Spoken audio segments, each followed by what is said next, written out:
main office. Just come by, pick them up. Your books in the main office. In your meeting invite today at 12:45. Thank you. Just so you guys know, I am going to record this class because Benjamin is gone today. So we're just going to record the lesson for him. So just so you know, no big deal. It'll only go to him. It won't go anywhere else. I do need to go and grab something from Miss Bauer, so I'll be right back while you are writing to your warm-up prompt.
If you didn't get the first 40 pages of Oedipus read, no big deal, but spend this time reflecting on maybe what you need to do to make sure that you do get that done by next class, which will be next week, not on Friday.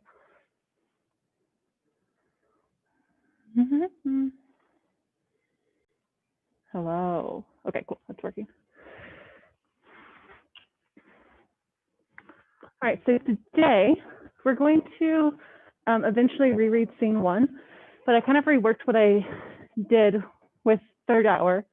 I reworked it last hour and I liked it a lot more. So we're going to go a little bit more talking about free will, choices, you know, what the story is actually about, you know, 'cause it's not about, you know, a man who marries his mother, has kids with her, right, and kills her father. It's about more than that. Sorry, I've got a gnarly headache. So we are going to talk about that. We're going to work on that a little bit today. And then I have an assignment for you, naming and riddles part 1. Last hour, they had about 45 minutes, not 45, 20 minutes to work on it to get started, make sure they don't have any questions. You guys will probably have a little bit more time because that was during the lockdown drill. So you should probably have about 10, 15 more minutes. Then I want you to have Oedipus done technically by Friday, but really if you have it done by this time next week, we'll be good to go, okay? It's just what we do next week will be a lot easier if you have read everything. If you are unable to get a copy or you do not have a copy, please just send me an email and let me know. I do have a PDF, but it's not the same translation, so everything's going to kind of be a little different, just because, like, you know, it wasn't written in English, and everybody who, I mean, the cool thing about reading translations is you can ask yourself, like, okay, so why did this author interpret it as this way and the other one interpreted this as this way? I just think that's interesting. But if we read it aloud as a class and you are on the PDF, it's not going to match up with what we're reading. So, you know, it's not a big deal. The stories are still the same, but you might, it'll be easier to have a physical copy. So if you need a physical copy, you know, just shoot me an email, let me know, I will get you one. Your asynchronous work, you're gonna have an article of the week and you're going to read, right? Pretty easy day for asynchronous. Your article of the week is about Mars. I'm going to Mars. which is exciting because I think Mars is awesome. It'll be pretty easy. Friday, we will have class. So it'll be like that first day of school, like ever, which means that you'll see all your classes, but they'll all be online. So I'll see you guys for a Zoom meeting then. I'll send out the link. We'll just hang out, check in, and then I'll probably let you go. I might also give you the part 2 assignment for the naming and riddles. We'll see how it goes. Other than that, the only other thing you need to know is that next week on Wednesday, you're going to be doing your math test for English and math. Okay, so the thing is you're not going to be doing it at school, you're going to be doing it at home. We had a choice whether to have it be, you know, everybody does it in person or everybody does it remote. And it just worked out really well that on Wednesday, the day that the seniors are taking the SAT, that we could just have you guys do math as well. So the window is going to be open from 8 a.m. until noon. I would suggest starting at 8 a.m. so that, you know, you can still get support if you need it. But 4 hours to complete the 2 tests should be enough, you know, 2 hours for each test. Normally the reading takes about an hour and a half, maybe a little bit longer. Math, they said, takes 45 minutes to an hour, but you guys have done this before, so it's fine. They're mostly valuable because, like, out of every test that you guys have to take, math's results we get the next day, right? Like maybe even later in the day. And I can look there and say, okay, so everybody needs to work on this skill. We all need to, you know, learn how to do this. And then it just makes it easier to plan and know what you do and do not know. CMAS, not as valuable, right? But having that instantaneous data is primo. It's great. So that will be Wednesday, and then I will see you in person on Thursday. Yes? Did it impact that we didn't do like the math test at the end of the year last year? That's fine. It'll just compare your scores from fall last year to fall of this year then, or December, I guess, because you guys took it in December. Not a big deal. It's not like, you know, your class placements get based on this or anything like that. But yeah, in general, I guess this is a weird world, right? Like this is a weird time. I'm not gonna act like, you know, everything's normal because that's not. And so like, obviously you guys aren't going to see as much growth as you did when we were in school full time. And that's okay, right? You're still learning, you're still getting to know, I'm still teaching you, you are still learning, everything will be okay. Cool. And even if it's not, you're in the same boat as everyone else, right? So it's all okay. We're doing everything we can. And really my main concern is that you guys are okay, like mentally, more than I'm worried about, like, you know, you knowing what happened in Oedipus. That's kind of what I'm more worried about than anything else. I think that's all. I think you guys know by now too, since you were in here on Monday, that you don't have to follow the arrows during class time. So if you need to go to the bathroom, you can go to the math hall one straight down this hall, or you can go to that one. But to get back, you don't have to go upstairs and come around. You can just walk straight back down the hall. Okay, we still follow during passing periods, but if there's no one in the hall, there's no need.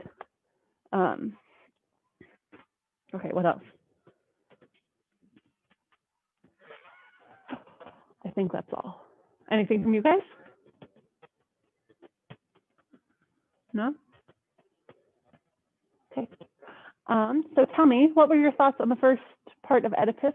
What surprised you, confused you? Did you like it? Did you not like it? You're allowed to not like books I assign you. You have to still read them, but you know, curious in that. Yes.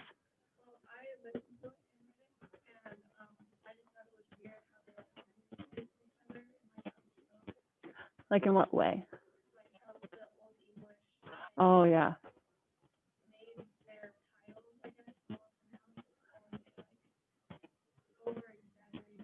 Yeah, just the way that they talk and reference one another. Yeah, for sure. And that also comes from the translation, right?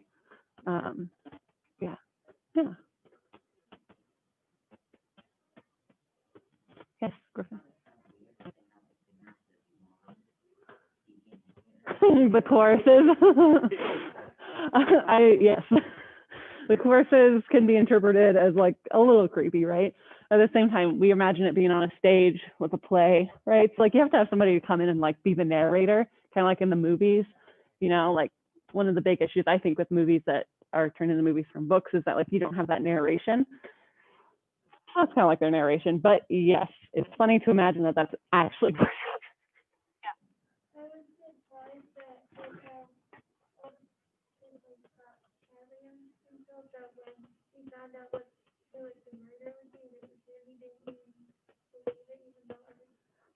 Like every sign pointed to it, right? Yeah, so like everything points to it, and he's still in that state of shock. I forgot to take attendance. Kaden? Indy? Griffin? Gavin? Tucker? Taylor? Marley is here. Eliza's here. Flynn is here. Right? Yeah, there you are. Nina. There you are. And then Kyra. Yes. Excellent. Look at that. Wow. Beautiful. Sorry, there's oh my God. Look at the baby panda. She dropped him. Okay, I'm sorry. I've been watching this like off and on all day, and I haven't ever seen her let go of him. I sent this link to Mr. Evans, another English teacher, so I told him about it, and he's like, that's fantastic. And then he just replied to my email with the link and said, I told my students to talk amongst themselves while I focused on what matters, which was baby pandas. Look at her, lick him. Oh my God. This is truly incredible. Welcome to Mrs. O'Connor's class. We're going to sit here and we're going to watch the panda for an hour and a half. Just kidding. I'll turn it on when we have work time, though. See, that's the email. I said sorry. Sorry, but here's the link. Okay, back to Oedipus. What else? Confused, surprised? What did you like, not like? Yeah, Griffin?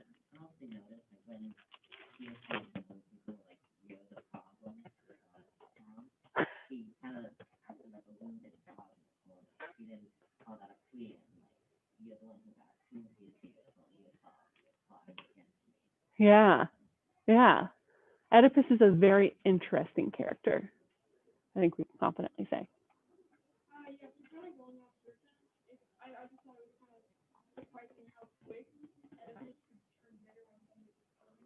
Right?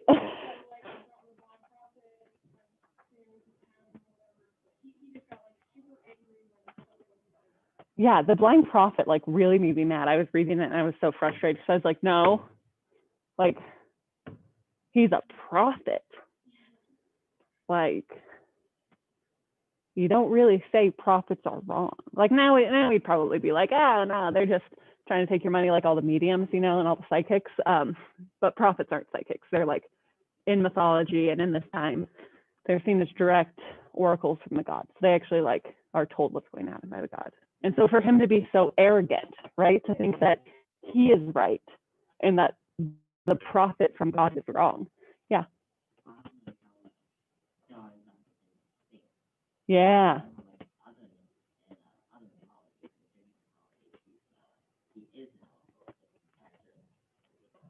Sorry, you gotta talk just a little bit louder, that last part. So the Sphinx. Yeah. Yeah. Yeah, I didn't even think about that. You're right. The Sphinx was a prophet and like, yeah. Ah, interesting. It's a good thought.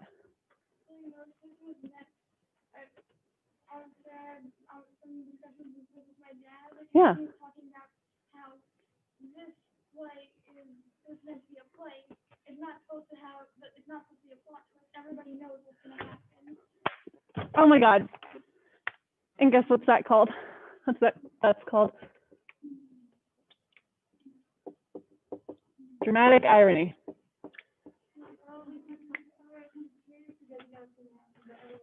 Exactly. Yes. I'll show you a video that explains a little bit more, but your dad's exactly right. Right? Like everybody who was watching the play knew what happened. The play is not about Oedipus and him sleeping with his mom and like killing his dad, right? Because that's happened in the past. His fate has already been fulfilled, you know, because he's already married his mom and, you know, killed his dad. So now we're dealing with the aftermath and him realizing what happened. Yeah. I interrupted you. Was there anything else? Like a point thing, like, because there's also some, I think it was also meant to be assumed from other myths that had happened that, like, the way, Oedipus became king was that he defeated the Sphinx, and so they reference back to that, which is also another myth that the majority of the people that would be watching the play would know about. Exactly, yes. So if we think about the time in which it's written and where it takes place and like the audience that it was originally written for, yes, all of those things. And even at the beginning, on that first little thing before Oedipus even starts talking in the first act, he says, the royal house of Thebes, double doors dominate the blah, blah, blah. Many years have passed since Oedipus solved the riddle of the Sphinx and ascended to the throne of Thebes, and now a plague has struck the city. So yeah, it's already referenced, like in the introduction, we already know what happened to Oedipus. We already know, you know, as the audience, we know how it's going to end because you still have that like inkling, right? Like, did you guys hear like the name Oedipus or like an Oedipus complex or you even read it? Maybe, no, I hadn't either. But a lot of people, you know, by the time you're an adult, you've heard about the Oedipus complex. You've heard about, you know, this story in itself. It's like, it's provocative, right? The fact that this guy did these things, it's like a taboo, right? It's not socially acceptable, it's like for good reasons. But at the same time, like he didn't know, right? When he married his mom, he didn't know it was his mom. He thought his mom was back in Corinth, right? Yeah, something like that. Yeah, he didn't know. There's something we'll talk about as well today. Yes, love it. Yeah.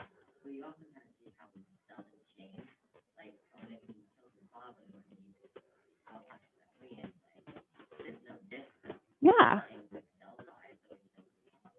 Yes. Yep. Yep.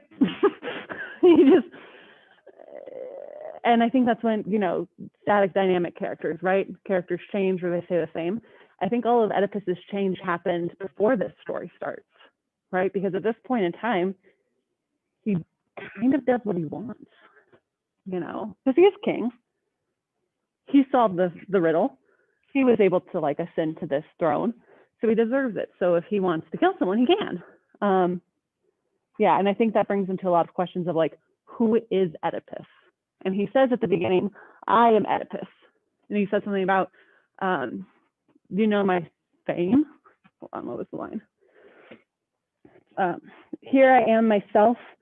You all know me. The world knows my fame. I am Oedipus. It's like to declare, I am Oedipus. The world knows me. The world knows my fame. I got a big head, right? No? Oh, you're fine. What? That has been written up there for 2 days now. Oedipus. Oh, God bless America. I mean, I probably should have just kept it the same because that's way funnier than Oedipus. Thank you. Thoughts, feelings? Not about that, but about anything.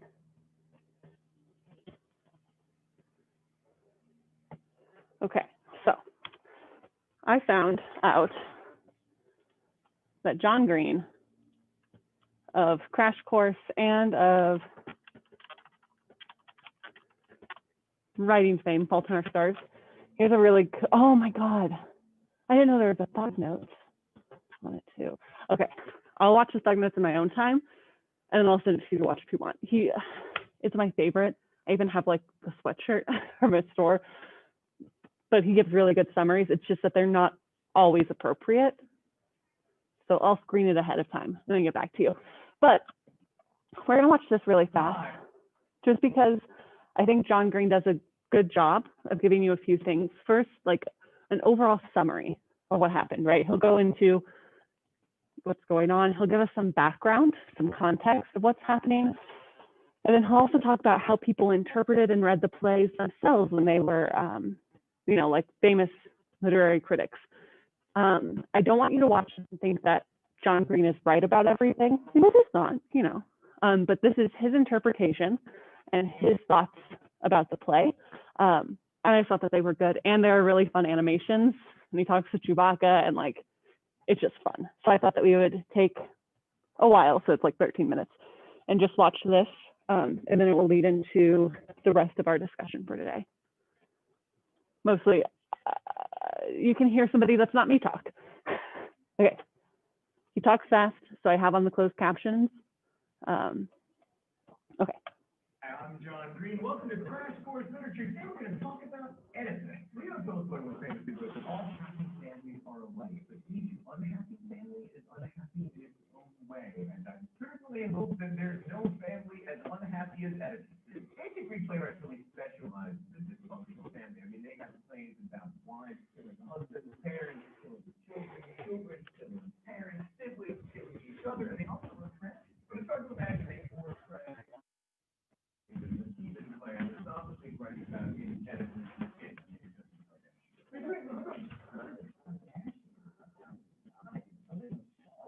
Oh yeah, you don't know about the Kardashians. Right now, the only Kardashian you know is O.J. Simpson's defense attorney. Anyway, don't worry about it. Just imagine a green light on the other side of the thing that represents the glory you'll never reach. That's the Kardashians. Huh. I didn't realize that you can't see the captions.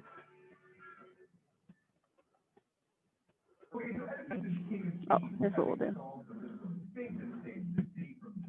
But now Here we go. plague is devastating because various oracles and bird entrails suggest it's because the murderer of the old king, Laius, still lives there unpunished. Oedipus decides to investigate the murder, only to discover that, mind blown, he is the one who killed Laius and married his queen, Jocasta. Then he finds out that Laius was actually his father, and Jocasta is his father, so he's had 4 children with his mom, fulfilling an earlier prophecy because bird entrails are never wrong. It's the old accidentally kill your father, accidentally marry your mother plot. It goes way back. Freud can tell you a lot about it in Crash Course Psychology. Anyway, Jocasta hangs herself, and Oedipus gouges out his own eyes with her jewelry that goes into exile. In subsequent plays, his 2 sons murder each other, and one of his daughters commits suicide. So, it could have gone better. So for a little context, theater was a really big deal to the Greeks. I mean, if you were a male citizen, not a woman, not a slave, attending it was your civic duty. It was sort of like voting, except that it began with ritual animal sacrifice and sort of nothing like voting. But this civic duty aspect is interesting because a lot of the plays ask really troubling questions about power and control and the wisdom of rulers. Like playwrights masked their commentary by setting plays in earlier mythic eras or in foreign lands, just like Shakespeare did. But they were quite provocative then, and what's most important is that the best of them are still interesting now. Great playwrights would each present 4 plays, a cycle of 3 related tragedies, and then a satyr play, which would be funny and often involved enormous phalluses and or poop jokes. Citizens would watch play after play while judges would determine a winner. So it was kind of like Sundance or Cannes, but again with the ritual animal sacrifice, and there was no multi-million-dollar theatrical distribution deal. But there was glory. Unfortunately, we only have a small portion of these plays today. Many were lost over the millennia, including some that were destroyed starting in the Library of Alexandria. In Sophocles' day, the cast was made of 3 male actors, some of whom took on multiple roles, and also a chorus.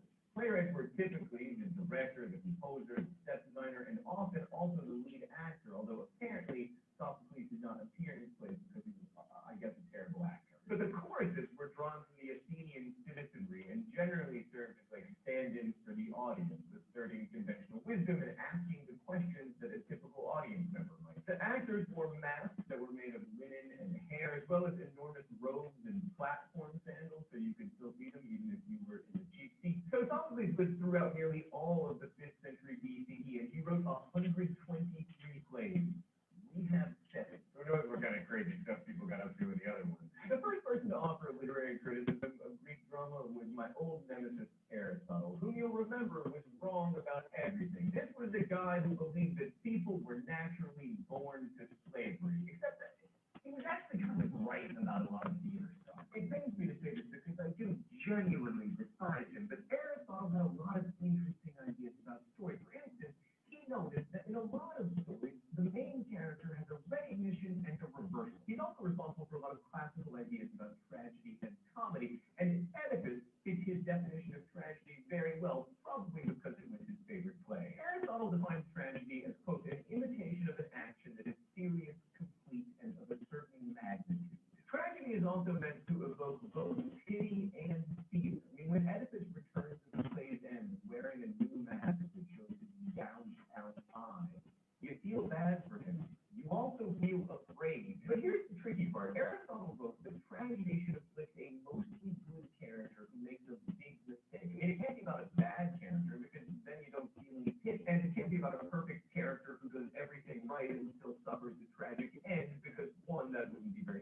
terrifying, and two, it would imply that the universe doesn't reward goodness and punish evil, which is kind of a terrifying thought. So instead, it has to be about a good guy afflicted with a hamartia, or a hamartia, depending on how pretentious you are. This word is sometimes mistranslated, including by the protagonist of my novel, Fault in Our Stars, available in bookstores everywhere, as a tragic flaw. But actually, it's a term from archery that means you aim for the bullseye, but you miss. Now, I would argue that in the 2,500 years since then, that there have been some very good tragedies that have both here and city without the argument that the universe is a lot of individuals. But, you know, this is the classical definition. So could Oedipus really, my desk disappeared. That means it's time for the open letter. An open letter to the tragic hero, a type of character, of course, exemplified by Chewbacca. He was a Wookiee. He was strong. He was loyal. He was a great man, or he was a great Wookiee. But it was his loyalty, a desirable trait that also ultimately made him kind of a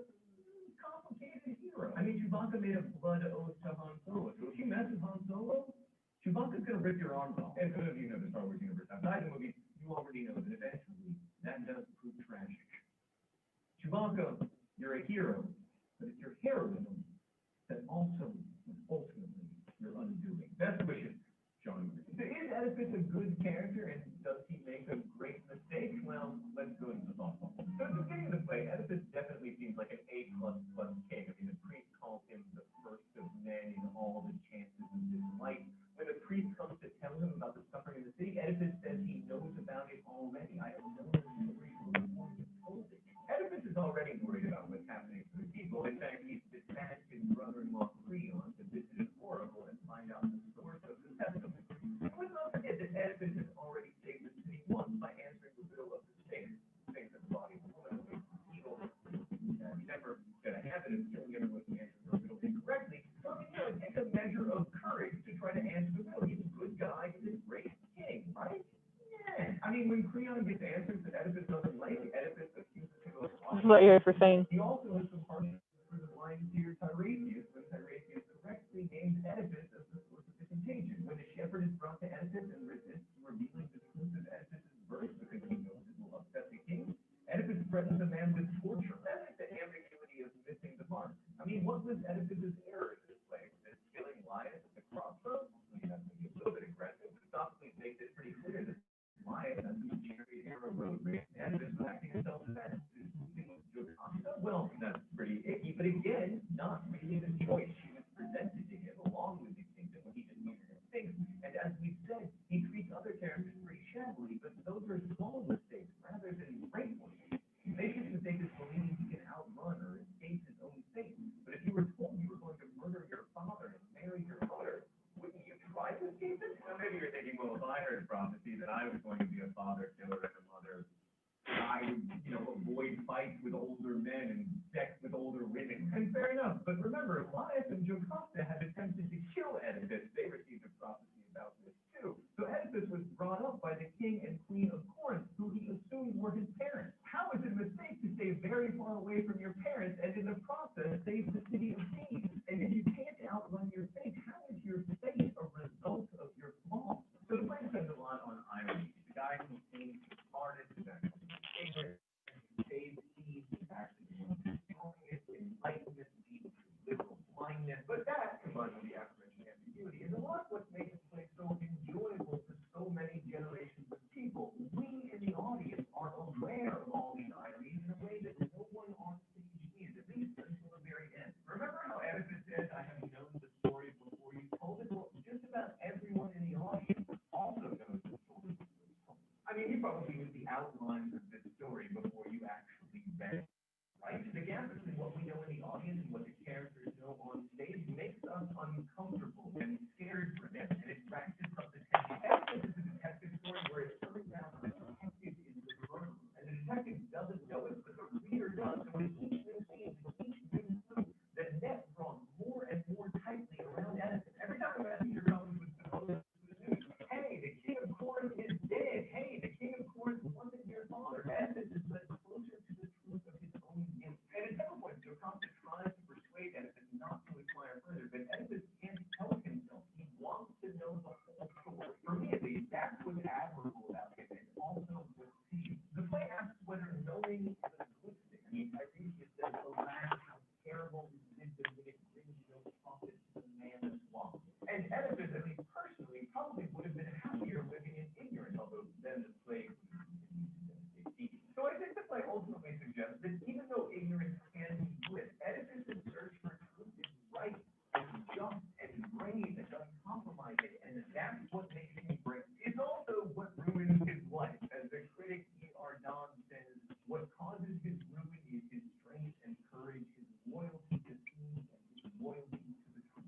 Oedipus ever really escaped his fate?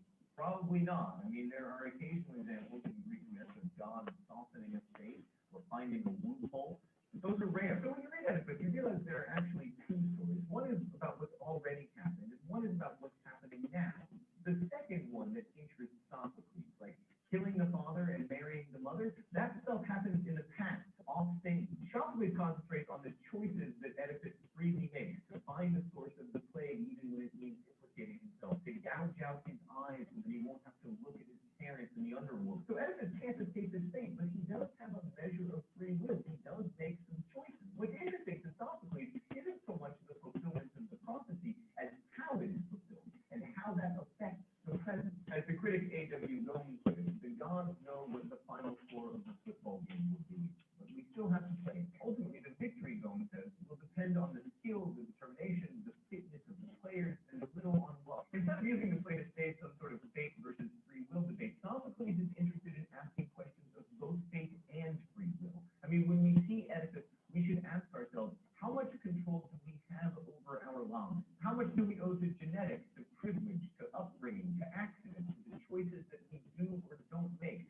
And those are relevant questions today. Now, of course, not everyone thought that was the most interesting part of the play. Like Sigmund Freud decided that the reason the play was so successful was because everyone suffered from the so-called Oedipus complex. Freud describes this in the interpretation of dreams as the fate to direct our first sexual impulse toward our mother and our first hatred and our first murderous wish against our father. But for the record, Oedipus does not have an Oedipus complex. His tragedy is about a man who deliberately tried to avoid killing his father and impregnating his mother, not about a man who secretly wants to. But ultimately, what makes Oedipus such a great play is that it stands up to many readings and can inform our lives in many ways. I mean, is he a great man? Does he make a great mistake? Does he suffer his fate because of personal flaws or because of the nature of the universe?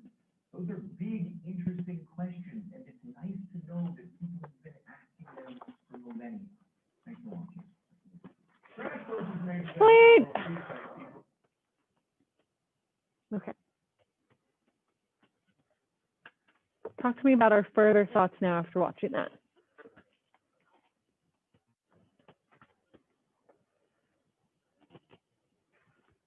Anything to noodle on?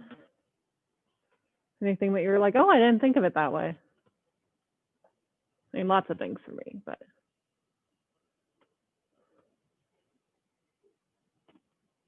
I'm making a stupid face under my mask. What does dramatic irony do? What does it cause in the reader or the audience?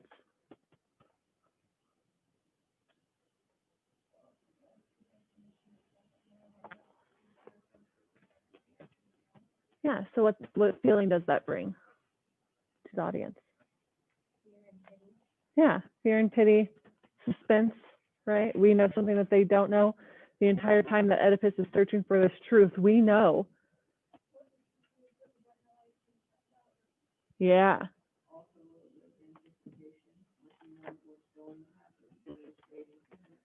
Exactly, yeah.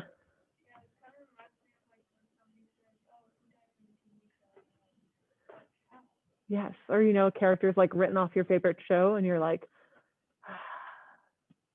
but how are they gonna know? I actually have a quick video, real quick TED Ed video. Sorry, I really like Big Brother. It's my favorite show in the entire world. This goes over dramatic irony really quickly. So you know what, sweet, cool. Just like, listen, you've probably seen this video before if you've been taught dramatic irony, because it's like everyone's favorite video to show because it's good. So this is just to solidify what that is, because dramatic irony is a literary device. Irony is 3 different types of irony. We're just going to talk about dramatic.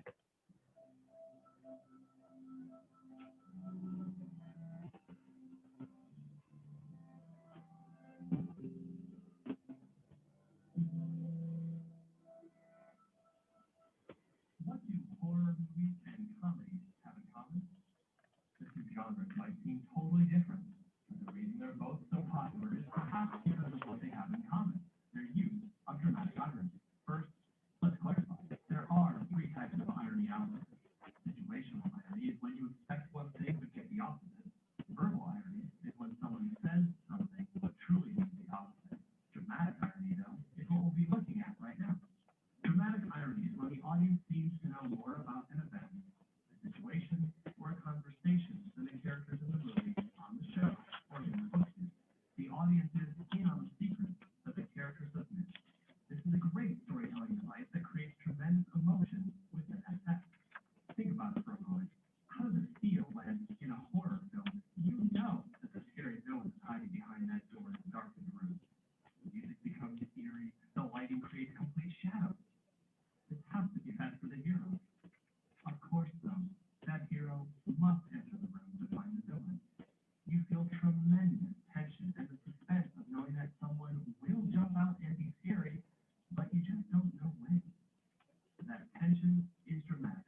Excellent. Great. So there's that. That's just something to know. Put it in your noggin. So our big questions that we're going to be talking about and we're going to be, you know, working on exploring throughout the rest of this unit is, can one escape their fate? Is there such a thing as free will? And is knowing a good thing? It's always good to know things. And that kind of goes back to that first article of the week we did about, like, should we shield children from darkness? It's the same question, right? Is knowing always a good thing? But I want to talk a little bit about something called existentialism. And it's like, you know, it's a philosophy, it's a theory. And the general idea is that in existentialism, the philosophers say that nothing we do matters. And so it's up to us to create our own meaning, right? Like what I'm doing right now, like, sure, it matters in the context of our world, but in the context of a larger society, you know, what I'm doing today isn't going to change the world. And that's fine, right? Because I've made meaning out of my own life, and I found meaning in teaching you guys and helping you guys to be better people in the world so that you can go on and change your own worlds as well. And so part of existentialism is talking about our choices and free will versus determinism. Determinism being something, right, determined. Yes, fate is determined, fate is predetermined. There's nothing we can do. Everything and every choice you have ever made is preset for you.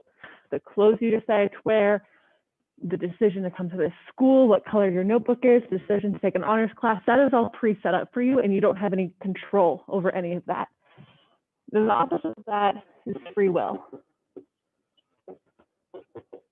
which is the idea that we get to choose, right? A lot of times determinism goes back to religion as well, right? This idea that God has a plan for us, everything is there, your life is going to work in a certain way. Whereas free will, you have a choice. You can choose different things. It's hard because it's like kind of hard to think about in terms of like, it's really hard to give up the control and the idea that like we have control over our lives. It's really hard for us to be like, that's not true anymore. But there's also, you know, kind of a mix in it, like Oedipus, right? He was always determined. It was predetermined for him that he was going to marry his mother and kill his father. But he made choices in order to find out what that is. That's kind of what John Green was talking about. But if we're going to talk about free will and choices in general, let's start with the things we cannot control. You are a little baby. You are born into the world. What are the things you can't control about your life? Yeah, so I'm going to say where you were born, right?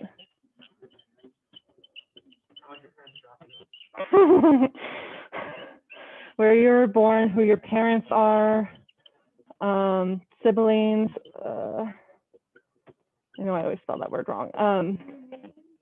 Yeah, but you can always change your name, right?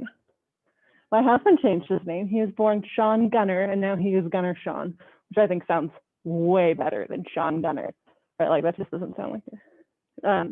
Wait, somebody else says, oh, how your parents raised you.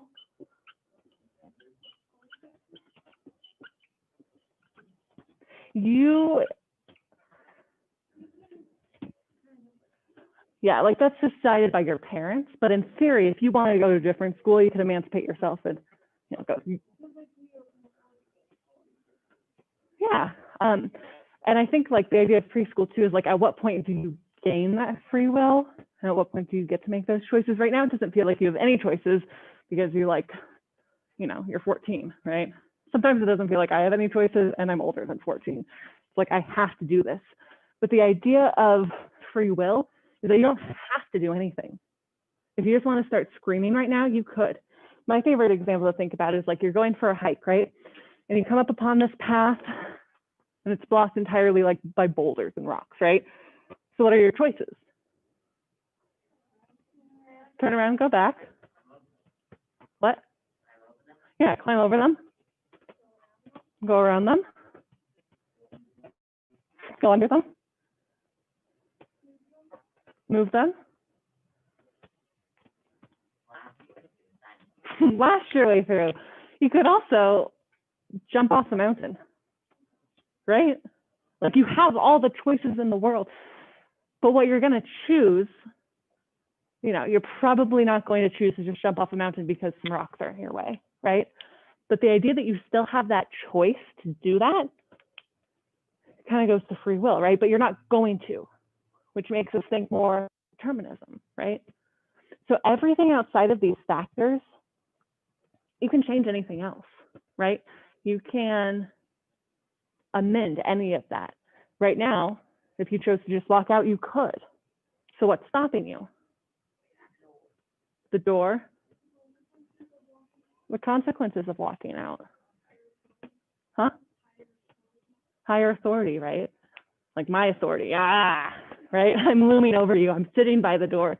The fact that if you start walking down the wrong way of the hallway, Mitch is gonna yell at you, or I'm gonna yell at you, right? There are these things in place that prevent us from taking certain actions and doing certain things. And in that way, you know, then we can think of divine intervention, or you can think of, what would be another word for it? Just like, you know, society as a whole helping you determine what to do. But outside of these things, in theory, if you believe in free will, you can control everything that isn't this. Oh, the other one is like the class you were born into, right? Like societal class, right? Like your parents' economic circumstances. Your last names do what? Oh, yeah.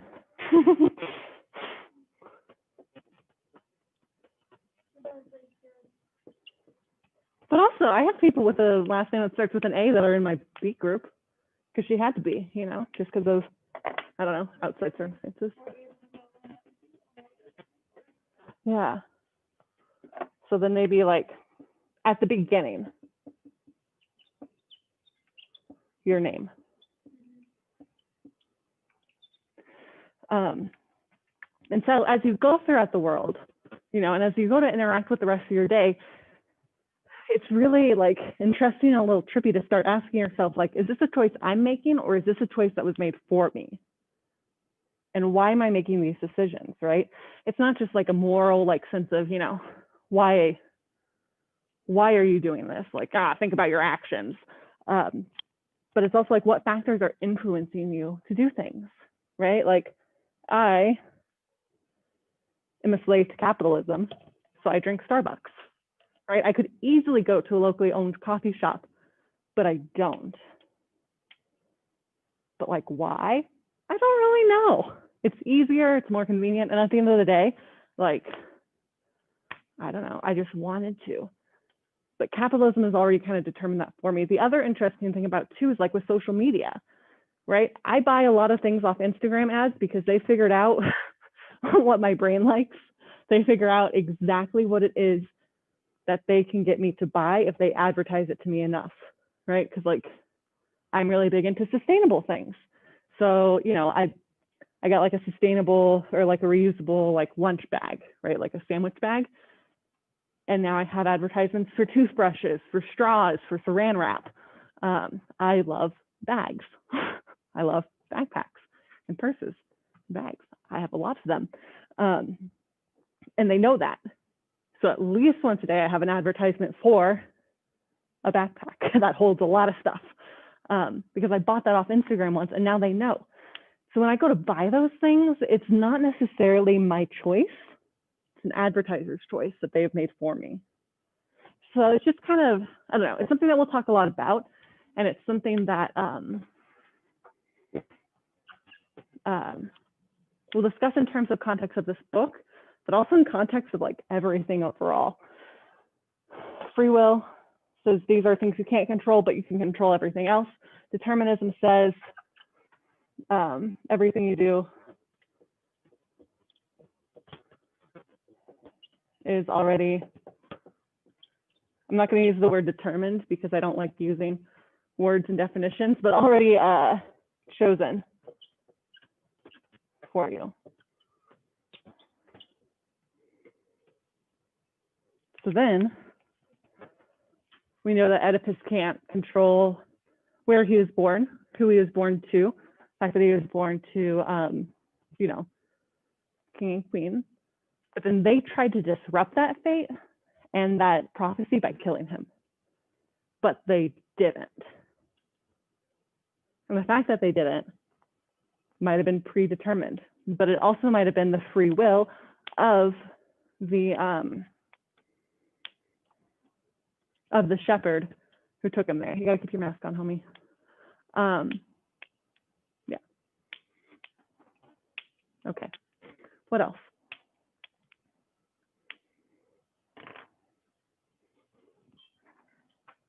Yeah.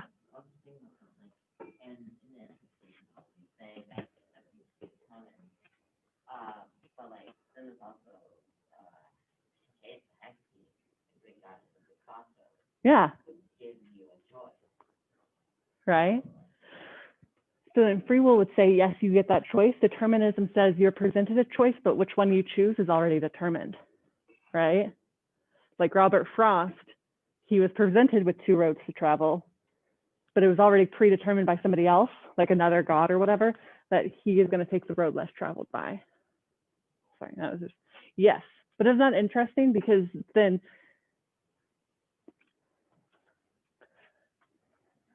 I'm trying to think of how to phrase this. It really works to like illustrate and show those two different viewpoints as well, right? And what you'll hear people say, especially like certain maybe like literary critics or people who are cynical about society, is you'll hear them say free will is an illusion. You just think that you get to have a choice, but you don't actually, right? And that's just something to think about. Oh, in the store. I get some crosswinds going.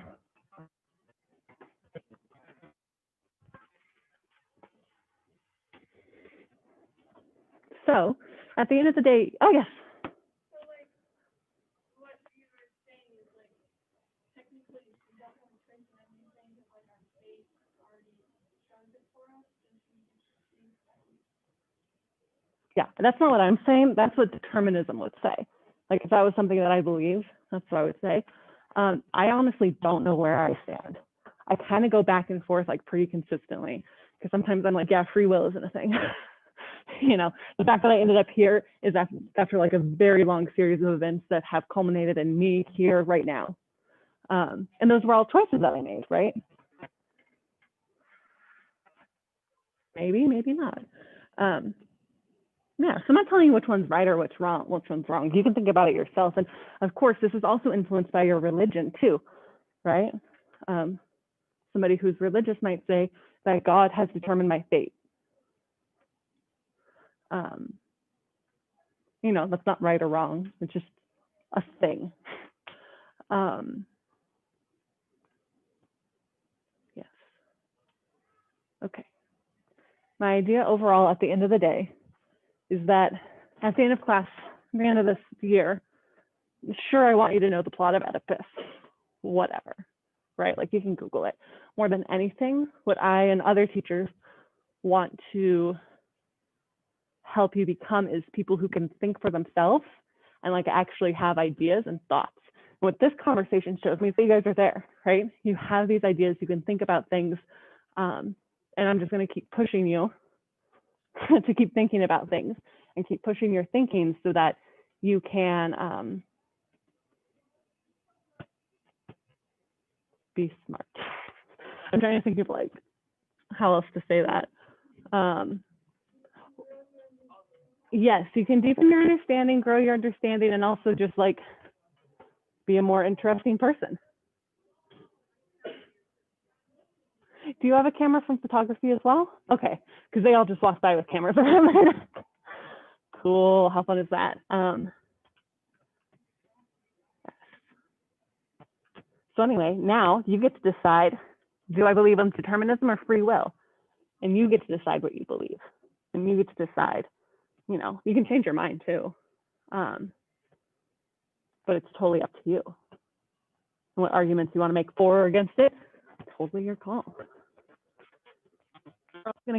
We're also going to keep coming back to this idea if he didn't know. And that's going to be a theme for the class as well. The other books that we read will come back to this idea if he doesn't know.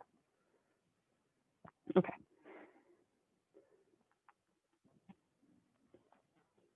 Cool. So in the spirit of free thought and free thinking, I'm now going to tell you about your next assignment, which you can choose to not do. There will be consequences if you choose that. You will get a 0. But you can make that choice if you wanted to. Here's a pretty picture of Oedipus and the Sphinx. Wow, incredible. And we're going to come back to this idea of I am Oedipus as well. That's going to be what we focus on next week, is what, you know, what's behind a name. I stand up here and declare, I am Betsy. What is behind that? What's behind my name? What does that mean? And what does that imply? And he says, I am Oedipus. He also says it again at the end of the play. So you didn't pick up on that, maybe go keep an eye out for that. So here's the thing. In the idea of free thought and free thinking, and you guys pushing your thinking, I have 2 questions for you today. The first one is, what's the direct translation of Oedipus? And the second one is, what is the riddle of the Sphinx as well as the answer? But you're not going to answer these with one sentence, right? You're not going to say, yeah, you're not going to just say that Oedipus means swell feet, right? Like a swollen feet, because that's what it is. You are going to, and you're like, oh, wow, how did you know that? Because it's right here. So if you don't have your book, you can still totally do this assignment. You don't even really have to have read Oedipus to do this assignment. It will just make your life a lot easier, and it'll make your responses better. So this paragraph, we'll talk about, you know, what happened, like basically the background. It's basically a summary of what happened at the beginning, what his name means, but his feet were bound. So my question to you is, what else is bound? What else is tied down? What does that binding of feet symbolize for the rest of his life, right? And that's just one thought. There are a ton of different ways you can interpret that question. You like write some bullet points, thoughts that you have, and then down here you're going to write me a paragraph, right? 1 sentence, 2 sentences is not going to fly. Summarizing the entire story isn't going to fly. I want to actually see your thoughts and your thinking on the page. What's this and what does that mean? What does that inform in our reading, and how does that change what we're reading? Same with this one down here. What is the riddle of the Sphinx as well as the answer? So from down here, it continues over here. So this is page 27, this is page 28. This is also in your book, right? So if you have this, you don't have to read these pictures. You can like just open it in your book. And then down here, it's going to talk about the riddle. It's going to talk about the answer of the riddle. Here's the Sphinx. Here's a page, sorry. No, this is Oedipus the King. Right? Yes. Yes, this is the introduction. No? 166?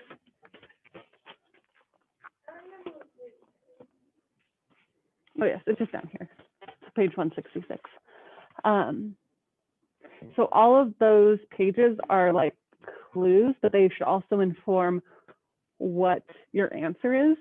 And then you're going to make your own interpretation. So why was that the riddle that was chosen? Why could no one else solve it? Why was Oedipus able to solve it? And what's up with the feet? Right? Because swell feet is his name. And then the riddle has to do with feet as well. Maybe. I don't know. I want to know what you guys think. I think the most fun part about this as well is that when I went to read responses from third hour, I was reading them and I was like, oh man, I didn't even think about that. Like, I didn't even think, wow, you know. So I want to know what you guys think. You can technically get the correct answer from Google. So you could Google what's the Sphinx, what's the answer, right? And that's why I'm looking to see you push your thinking beyond just like, what's the level 1 answer? What's the factual answer? Let me actually do some analysis on it. Why does it matter? What does it mean? Okay. Third hour told me that I over-explained this assignment and then I made it way harder than it needs to be. Is it okay? you know, I'm looking for about a paragraph of you're thinking about these things. You want to cite whatever you do. So if you pull a quote, make sure that you use one of these. We do have the Robert Fables version. That's what this one is. So you may get out your Chromebooks. I am going to project the Panda Cam on the TV, no, on the projector. And I'm going to let you work for the rest of class. This is going to be to do Tuesday, which my next question to you is that a due date that's working for you guys? Okay. Most of you have gotten stuff done before Tuesday, which is great. But, you know, I'm still trying to get like a feel out for when things should be due. Oh, and that's the other thing I want to tell you. In terms of attendance, I update attendance throughout the day. So what I'm going to do now that I'm done talking to you is I'm going to go grab my laptop and I'm going to check the attendance form and I'm going to go through and correct it. So like 7th hour, right now I would take attendance if you were remote. And if you hadn't done attendance, I'd mark you as absent. And that's mostly so that you get a phone call or your parents get a phone call or whoever's in charge of you gets a phone call. And it's like, hey, they were absent. And then you're like, oh no, I need to go do attendance and do work, right? It's like a reminder that's built in and a phone call. And then I'll change it, right? As long as you have your attendance in by 2:30, you will be marked present. If it's 2:30 and you're still marked absent, but you know you filled out that form, then send me an email, okay?